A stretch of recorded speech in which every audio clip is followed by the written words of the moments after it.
কৌশিক, একটু আগে আমি পণ্ডিত মশাইকে বলেছিলাম যে তোমার সত্যিকারের পরিচয় জানবার জন্য আমাদের কাছে কয়েক হাজার চিঠি এসেছে। যদি দয়া করে তাদেরকে বলে দিন না স্যার, তারা যাকে খুঁজছেন আমি সে লোক নই। কিন্তু আমার একটা পরিচয় তো আছে। ওই যে বললাম আমার নাম কৌশিক গুপ্ত, পিতার নাম ঈশ্বর গুপ্ত, বাড়ি বাঁকুড়া জেলার কোন এক গন্ডক গ্রামে। গ্রামের নাম কেষ্টপুর কিংবা বিষ্ণুপুর হবে, ঠিক মনে নেই। ছেলেবেলায় বাড়ি থেকে পালিয়ে যাই, আর মা তার আগেই। আরে তুমি কোর্টে বলেছো। আবার জানতে চাইলেন তাই বলছি।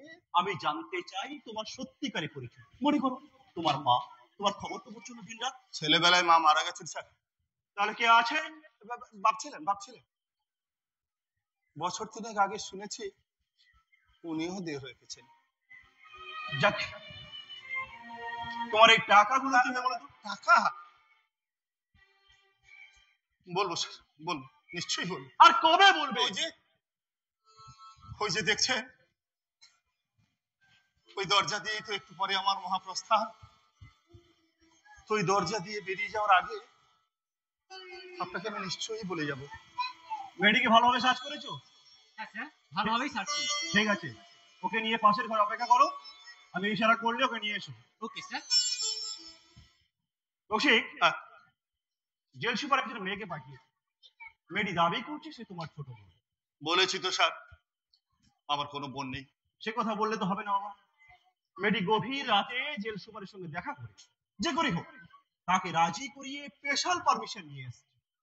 কাজেই আর এই বাকি সামান্য সময়টুকু শান্তি পাওয়ার কোনো প্রশ্নই উঠতে পারে না। শান্তি পাওয়া যাবে একেবারে।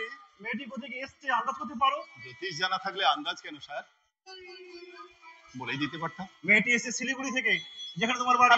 আমার বাড়ি বাঁকুড়া জেলায় শিলিগুড়ি বলে তো কোনো গ্রাম নেই স্যার। আরে বাঁকুড়া জেলায় থাকবে কেন? শিলিগুড়িতেই শিলিগুড়ি রয়েছে, যেখানে তোমার মা ছেলেবেলায় মারা গেছেন স্যার। আচ্ছা, তুমি কেন বলছো না তোমার শিলিগুড়িতেই বাড়ি? জীবনের শেষ মুহূর্তে দাঁড়িয়ে শুধু শুধু কতগুলো মিথ্যে কথা বলবো স্যার, তাই কি আপনি চান? আর তাছাড়া ওই মেয়েটিকে এত দূর থেকে আসছে শুধু আমারই সঙ্গে দেখা করার জন্য? জেল সুপার তো সে কথা ফোনে বললেন।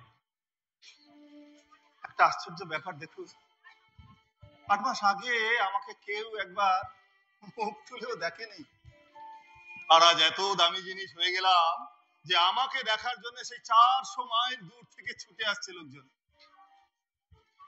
বাবা কৌশিক, মেয়েটির সাথে দেখা করতে হয়তো তোমার 2 মিনিটও সময় লাগবে, কিন্তু বাবা যদি দেখা না করো, এই যে একটা যুবতী মেয়ে এতটা পথ আশা নিরাশা উৎকণ্ঠায় দোলায় দুলতে দুলতে ছুটে এসেছে, কিন্তু কোথায় দেখা করবো তার সঙ্গে?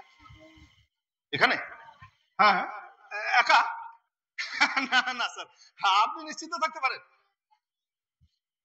মেয়েটি সম্পর্কে আমার বিন্দু মাত্র কৌতূহল নেই। হয়তো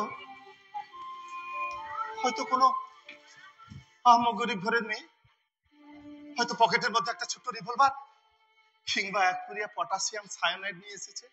কিন্তু আপনি নিশ্চিন্তে থাকতে পারেন স্যার, পৃথিবীর কোনো কিছুর বিনিময়ে, এমনকি একটি সুন্দরী তরুণীর মুখে হাসি ফুটিয়ে তোলার জন্য মহামান্য ভারত সরকারকে আমি ঠকাবো না।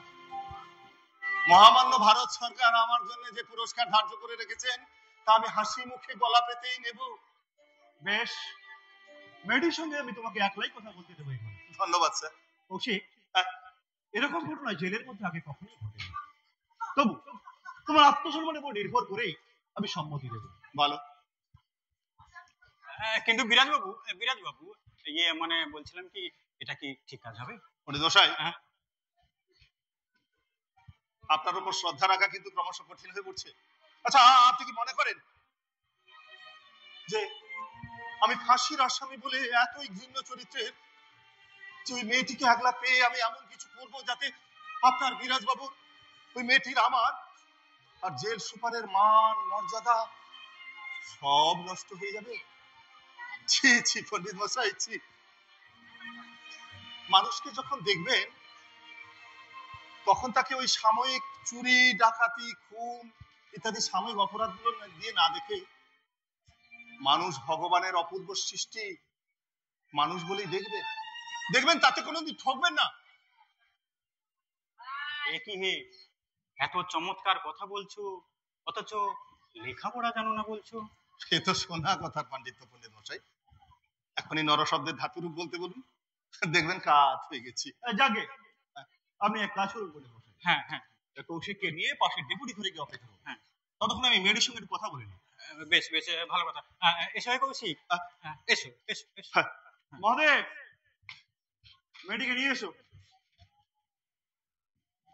ও হে, এদিকে এসো।